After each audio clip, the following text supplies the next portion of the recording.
সূরা আল আনাম। বিসমিল্লাহির রহমানির রহিম। প্রশংসা আল্লাহর জন্য, যিনি পৃথিবী ও আকাশ সৃষ্টি করেছেন এবং অন্ধকার ও আলোর উৎপত্তি ঘটিয়েছেন।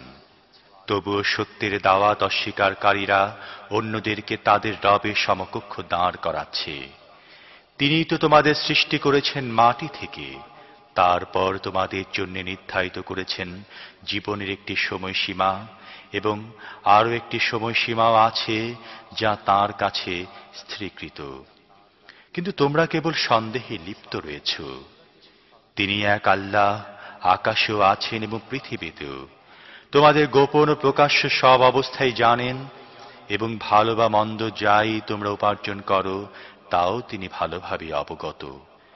মানুষের অবস্থা দাঁড়িয়েছে এই যে, তাদের রবের নিদর্শন সমূহের মধ্য থেকে এমন কোন নিদর্শন নেই যা তাদের সামনে আসার পর তারা তা থেকে মুখ ফিরিয়ে নেয়নি। অনুরূপভাবে এখন যে সত্য তাদের কাছে এসেছে তাকেও তারা মিথ্যা বলেছে। ঠিক আছে, এতদিন পর্যন্ত যা নিয়ে তারা ঠাট্টা বিদ্রূপ করে এসেছে, শীঘ্রই সে সম্পর্কে কিছু খবর তাদের কাছে পৌঁছবে।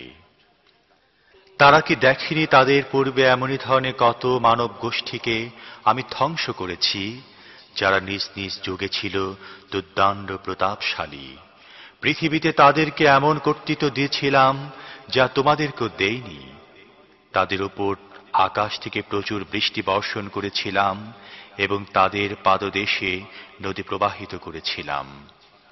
অবশেষে তাদের গুনাহের কারণে তাদেরকে ধ্বংস করে দিয়েছি এবং তাদের জায়গায় পরবর্তী যুগের মানব গোষ্ঠী সৃষ্টি করেছি। সত্যকে অস্বীকার করছে তারা তখনও বলতো, এটা সুস্পষ্ট জাদু ছাড়া আর কিছুই নয়। তারা বলে, এ নবীর কাছে কোনো ফেরেশতা পাঠানো হয় না কেন? যদি ফেরেশতা পাঠাতাম তাহলে এতদিনে কবে ফয়সালা হয়ে যেত। তখন তাদেরকে আর কোনো অবকাশই দেয়া হতো না।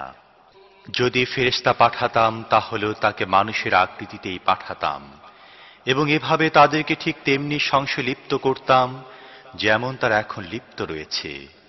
হে মুহাম্মদ, তোমার পূর্বে অনেক রাসূলের প্রতি বিদ্রূপ করা হয়েছে, কিন্তু বিদ্রূপকারীরা যে অকাট্য সত্য নিয়ে বিদ্রূপ করত, সেটাই অবশেষে তাদের উপর চেপে বসেছিল। এদেরকে বলে দাও, পৃথিবীর বুকে একটু চলাফেরা করে দেখো, যারা সত্যকে মিথ্যা বলেছে তাদের পরিণাম কি হয়েছে। এদেরকে জিজ্ঞেস করো, আকাশ ও পৃথিবীতে যা কিছু আছে সেগুলো কার? বলো, সব কিছু আল্লাহরই।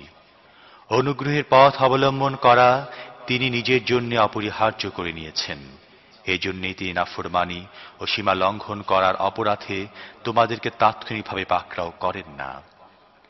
কিয়ামতের দিন তিনি তোমাদের সবাইকে অবশ্যই একত্র করবেন। এটি এমন একটি সত্য যার মধ্যে সংশয় সন্দেহের কোনো অবকাশই নেই। কিন্তু যারা নিজেরাই নিজেদেরকে ধ্বংসের মধ্যে নিক্ষেপ করেছে তারা এই কথা মানে না। রাতের আঁধারে ও দিনের আলোয় যা কিছু বিরাজমান সবই আল্লাহর, এবং তিনি সব কিছু শোনেন ও জানেন। বলো, আল্লাহকে বাদ দিয়ে আমি কি আর কাউকে নিজের অভিভাবক হিসেবে গ্রহণ করব? সেই আল্লাহকে বাদ দিয়ে যিনি পৃথিবী ও আকাশের স্রষ্টা এবং যিনি জীবিকা দান করেন, জীবিকা গ্রহণ করেন না। বলো, আমাকে হুকুম দেয়া হয়েছে যেন আমি সবার আগে তাঁর সামনে আনুগত্যের শির নত করি, আর তাকিদ করা হয়েছে কেউ শিরিক করলে করুক, কিন্তু তুমি মুশরিকদের অন্তর্ভুক্ত হও না। যদি আমি আমার রবের নাফরমানি করি তাহলে ভয় হয় একটি মহা ভয়ঙ্কর দিনে আমাকে শাস্তি ভোগ করতে হবে। সেদিন যে ব্যক্তি শাস্তি থেকে রেহাই পাবে, আল্লাহ তার প্রতি বড়ই অনুগ্রহ করেছেন এবং এটি সুস্পষ্ট সাফল্য। যদি আল্লাহ তোমার কোনো ধরনের ক্ষতি করেন তাহলে তিনি ছাড়া আর কেউ নেই যে তোমাকে ওই ক্ষতি থেকে বাঁচাতে পারে। আর যদি তিনি তোমার কোনো কল্যাণ করেন তাহলে তিনি সব কিছুর উপর শক্তিশালী। তিনি নিজের বান্দাদের উপর পূর্ণ ক্ষমতা রাখেন এবং তিনি জ্ঞানী ও সব কিছু জানেন। এদেরকে জিজ্ঞেস করো, কার সাক্ষ্য সবচেয়ে বড়? বলো, আল্লাহ আমার ও তোমাদের মধ্যে সাক্ষী। আর এ কুরআন আমার কাছে পাঠানো হয়েছে ওহীর মাধ্যমে, যাতে তোমাদের এবং আর যার যার কাছে এটি পৌঁছে যায় তাদের সবাইকে আমি সতর্ক করি। সত্যি কি তোমরা এমন সাক্ষ্য দিতে সক্ষম যে আল্লাহর সাথে আরো ইলাহ আছে? বলে দাও, আমি তো কখনোই এমন সাক্ষ্য দিতে পারি না। বলো, আল্লাহ তো একজনই, এবং তোমরা যে শিরকে লিপ্ত রয়েছ আমি তা থেকে সম্পূর্ণ মুক্ত। যাদেরকে আমি কিতাব দিয়েছি তারা এই বিষয়টিকে এমন সন্দেহাতীত ভাবে চেনে যেমন নিজেদের সন্তানদেরকে চেনার ব্যাপারে তারা সন্দেহের শিকার হয় না। কিন্তু যারা নিজেরাই নিজেদেরকে ক্ষতির মধ্যে ঠেলে দিয়েছে তারা এই কথা মানে না। আর তার চেয়ে বড় জালেম আর কে হতে পারে যে আল্লাহর প্রতি মিথ্যা দোষারোপ করে অথবা আল্লাহর নিদর্শনাবলীকে মিথ্যা বলে। অবশ্যই এ ধরনের জালেমরা কখনই সফল কাম হতে পারে না। যেদিন এদের সবাইকে একত্র করব এবং মুশরিকদেরকে জিজ্ঞেস করব, এখন তোমাদের মন গড়া সেই শরীকরা কোথায় যাদেরকে তোমরা নিজেদের ইলাহ মনে করতে? তখন তারা এই মিথ্যা বিবৃতি দেয়া ছাড়া আর কোনো বিভ্রান্তি সৃষ্টি করতে পারবে না যে, হে আমাদের রব, তোমার কসম, আমরা কখনো মুশরিক ছিলাম না। দেখো সে সময়েরা কিভাবে নিজেরাই নিজেদের সম্পর্কে মিথ্যা রচনা করে নেবে এবং সেখানে তাদের সমস্ত বানোয়াট মাবুদ উধাও হয়ে যাবে। এদের কিছু লোক কান পেতে তোমার কথা শুনে, কিন্তু অবস্থা হচ্ছে এই যে আমি তাদের অন্তরের উপর আবরণ ফেলে দিয়েছি, যার ফলে তারা এর কিছুই বোঝে না, এবং তাদের কানে ভার রেখে দিয়েছি, যার ফলে সবকিছু শোনার পরও তারা কিছুই শোনে না। তারা যে নিদর্শনী প্রত্যক্ষ করুক তার উপর ঈমান আনবে না। এমনকি যখন তারা তোমার কাছে এসে তোমার সাথে ঝগড়া করে, তখন তাদের মধ্য থেকে যারা অস্বীকার করার সিদ্ধান্ত করে ফেলেছে তারা সমস্ত কথা শোনার পর এ কথাই বলে যে এটি প্রাচীন কালের একটি গালগল্প ছাড়া আর কিছুই নয়। তারা এ মহাসত্যবাণী গ্রহণ করা থেকে লোকদেরকে বিরত রাখে এবং নিজেরাও এর কাছ থেকে দূরে পালায়। তারা মনে করে এ ধরনের কাজ করে তারা তোমার কিছু ক্ষতি করছে। আসলে তারা নিজেরাই নিজেদের ধ্বংসের পথ প্রশস্ত করছে, কিন্তু তারা এটা উপলব্ধি করে না। হায়, যদি তুমি সে সময়ের অবস্থা দেখতে পারতে যখন তাদেরকে জাহান্নামের কিনারে দাঁড় করানো হবে, সে সময় তারা বলবে, হায়, যদি এমন কোন উপায় হতো যার ফলে আমরা আবার দুনিয়ায় প্রেরিত হতাম, তখন আমাদের রবের নিদর্শনগুলোকে মিথ্যা বলতাম না এবং মুমিনদের অন্তর্ভুক্ত হয়ে যেতাম না। আসলে কথা তারা নিছক এই জন্য বলবে যে তারা যে সত্যকে থামা চাপা দিয়ে রেখেছিল তা সে সময় আবরণ মুক্ত হয়ে তাদের সামনে এসে যাবে। নয়তো তাদেরকে যদি আগের জীবনের দিকে ফেরত পাঠানো হয়, তাহলে আবার তারা সে সবকিছুই করে যাবে যা করতে তাদেরকে নিষেধ করা হয়েছিল। তারা তো মিথ্যুকী। আজ এরা বলে জীবন বলতে যা কিছু আছে তা কেবল দুনিয়ার জীবনটুকুই, এবং মরার পর আমাদের আর কোনো ক্রমেই উঠানো হবে না। হায়, সেই দৃশ্যটা যদি তোমরা দেখতে পারতে যখন এদেরকে এদের রবের সামনে দাঁড় করানো হবে। সে সময় এদের রব এদেরকে জিজ্ঞেস করবেন, এটা কি সত্য নয়? এরা বলবে, হ্যাঁ হে আমাদের রব, এটা সত্যই।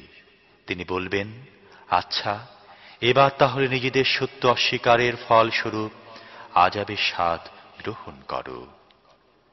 যারা আল্লাহর সাথে নিজেদের সাক্ষাতের ঘোষণাকে মিথ্যা গণ্য করেছে তারা ক্ষতিগ্রস্ত হয়েছে।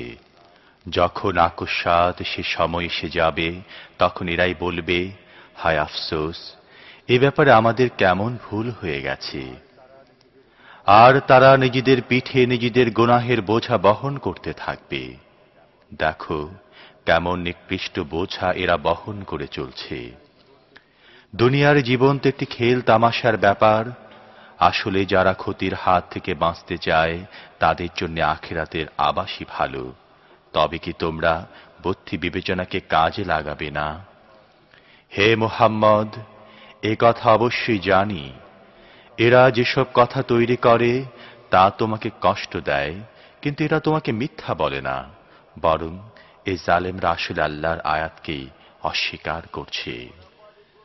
তোমার পূর্বেও অনেক রসুলকে মিথ্যা বলা হয়েছে, কিন্তু তাদের উপর যে মিথ্যা আরোপ করা হয়েছে এবং যে কষ্ট দেয়া হয়েছে তাতে তারা সবর করেছে। শেষ পর্যন্ত তাদের কাছে আমার সাহায্য পৌঁছে গেছে।